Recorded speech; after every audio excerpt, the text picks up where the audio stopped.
اعوذ باللہ من الشیطان الرجیم بسم اللہ الرحمن الرحیم قال رسول اللہ صلی اللہ علیہ وآلہ وسلم من مات ولم یعرف امام زمانہ مات میتۃ جاہلیہ۔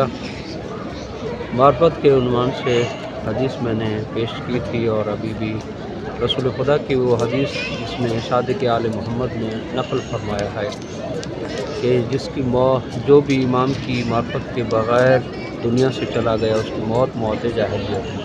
اور ایک اور حدیث ہے کہ اگر معرفت امام کے بغیر دنیا میں رہا تو وہ گمراہ رہے گا۔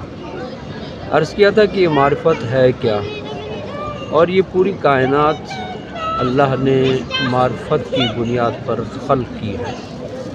سورہ ذاریات کی آیت ہے جس میں ارشاد پروردگار ہو رہا ہے کہ وما خلقت الجن والانس الا لیعبدون، میں نے جن و انس کو خلق نہیں کیا سوائے اس کے کہ وہ میری عبادت کریں۔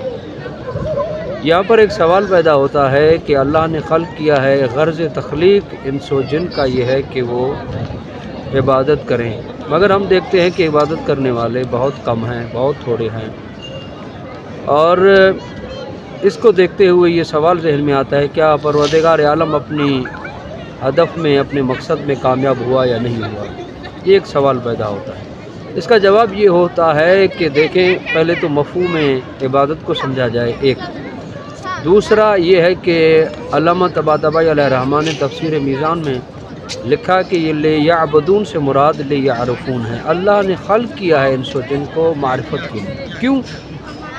یہاں پر ایک بات عرض کروں کہ جب تک معرفت نہیں ہوگی تب تک عبادت ممکن ہی نہیں، حال ہے۔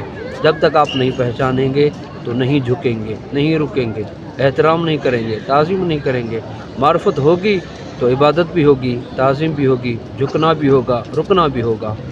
تو اس لیے علماء فرماتے ہیں، اور علامہ طباطبائی نے فرمایا کہ اللہ نے معرفت کے لیے خلق کیا۔ اسی لیے مشہور حدیث ہے کہ جس میں فرمایا گیا ہے کہ میں چھپا ہوا خزانہ تھا، میں نے چاہا کہ میں ظاہر ہوں تو میں نے مخلوق کو خلق کیا ہے۔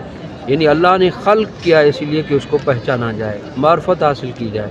تو یہ لفظ معرفت ہم کافی مرتبہ ہم سنتے ہیں، اور بارہا ہم سن چکے ہیں کہ یہ معرفت فلاں کی اتنی معرفت ہے، فلاں معرفت والا ہے، معرفت یہ ہے، یہ ہم سنتے رہتے ہیں۔ دو لفظ استعمال ہوتے ہیں، ایک ہے علم اور ایک ہے معرفت۔ علم کی معنی ہے، مطلب ہے، مفہوم ہے، علم یعنی جاننا، معرفت یعنی پہچاننا۔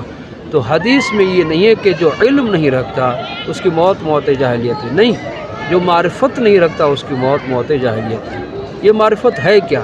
دیکھیں، ہمارے سامنے جب لفظ معرفت آتا ہے تو دو معنی سامنے آتی ہیں، ایک مفہوم ظاہری، ایک مفہوم باطنی۔ ظاہری یعنی معرفت کے لحاظ سے یعنی شناختی کارڈ والی جان پہچان، نام کیا ہے، والد کا نام کیا ہے، کہاں رہتا ہے، کہاں پیدا ہوا۔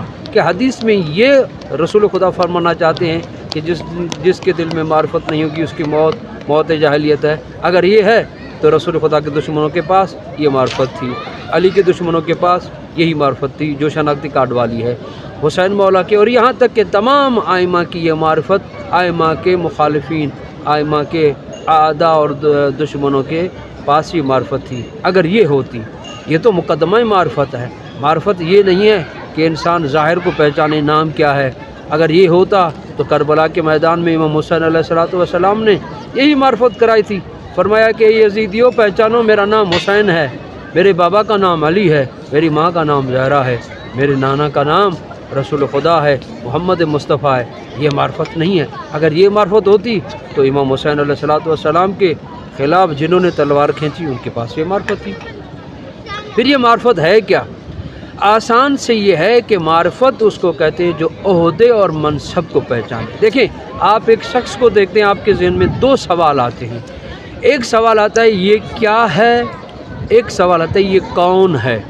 کون میں ظاہری معرفت آتی ہے، یعنی کون ہے، نام بتائیں گے، باپ کا نام بتائیں گے، ایڈریس بتائیں گے، ذات بتائیں گے، قبیلہ بتائیں گے، کیا ہے، منصب بتائیں گے۔ جیسے میں آپ کی خدمت میں یہاں حاضر ہوا تو جو مجھے نہیں پہچانتا ان کے ذہن میں یہ سوال آیا کہ یہ کون ہے، میرا نام بتا دیا گیا، یہ مولانا ہے، یہ، اور اس طرح سے میرا ایڈریس پوچھا گیا، میرا ملک پوچھا گیا، میرا قبیلہ، اور یہ کیا ہے، میرا منصب بتایا جائے گا۔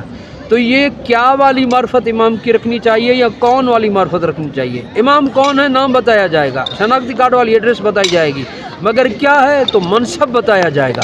امام ہے، معصوم ہے، ولی برحق ہے، واجب الاطاعت ہے۔ اب معرفت یہ ہے کہ جتنی اطاعت کرتے جائیں گے اتنے عارف بنتے جائیں گے، اتنے منزلیں آپ کی بڑھتی جائیں گی۔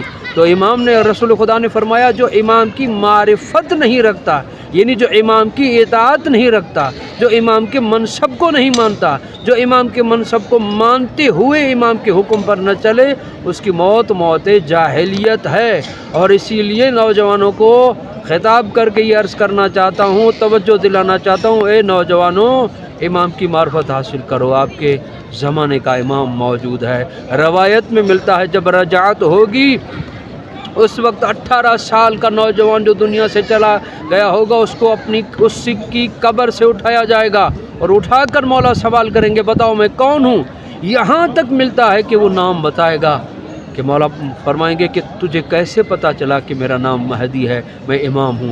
وہ یہ بتائے گا کہ مجھے بابا نے بتایا تھا، مجھے اماں نے بتایا تھا، آبا و اجداد نے بتایا تھا۔ مولا فرمائیں گے اس کی گردن اڑا دو، کیوں کہ اس کے پاس اپنی کوئی دلیل نہیں ہے، اس کے پاس اپنے پاس کوئی بھی دلیل نہیں ہے کہ یہ مجھے امام مانے، یعنی یہ معرفت نہیں رکھتا۔ تو ضروری ہے کہ معرفت رکھیں، اپنے امام کو پہچانیں۔ ہم بے صاحب نہیں ہیں، بے مالک نہیں ہیں، بے وارث نہیں ہیں، ہمارا وارث موجود ہے، اپنی زندگی کو سنواریں۔ نوجوانوں ایک فارمولہ یاد رکھ لیں، وہ انسان کبھی بھی گناہ نہیں کر سکتا، معصیت نہیں کر سکتا جو امام کا انتظار کرتا ہے، جو مولا کو یاد رکھتا ہے۔ جب بھی گناہ کے قریب جائے گا وہ سوچے گا مجھے امام دیکھ رہا ہے، عین اللہ دیکھ رہا ہے، وجہ اللہ دیکھ رہا ہے، پردے میں بیٹھی ہوئی اللہ کی دیکھنے والی آنکھ دیکھ رہی ہے۔ اتنا اعتقاد اور یقین رکھ لیں، یہی معرفت حقیقی ہے۔ پروردگار عالم ہمیں معرفت حقیقی سے عطا فرمائے اور امام کے منتظرین میں سے ہمیں شمار فرمائے۔ اللہم صلی علی محمد و آل محمد وعجل فرجہ۔